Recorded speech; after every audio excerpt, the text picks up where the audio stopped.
અમેરિકી રાષ્ટ્રપતિ ટ્રમ્પે ઈરાન પર હુમલાની નવી ધમકી આપી છે. ટ્રમ્પે કહ્યું છે કે અમેરિકા ગુરુવારે રાત્રે ઈરાન પર મોટો હુમલો કરશે.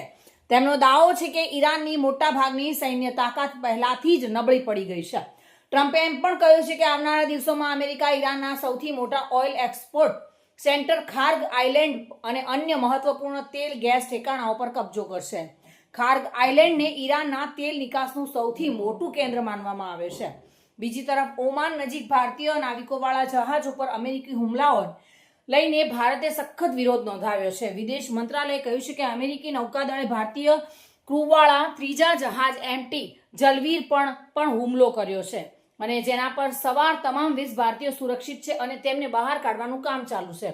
ભારતે આ મામલે અમેરિકી રાજદૂતને બોલાવીને સખત વિરોધ નોંધાવ્યો હતો અને કહ્યું કે જહાજો પર થઈ રહેલા હુમલાઓ તાત્કાલિક બંધ થવા જોઈએ. પરંતુ ટ્રમ્પ આક્રમક છે અને આજે રાત્રે ઈરાનના ભુક્કા બોલાવા જઈ રહ્યો છે.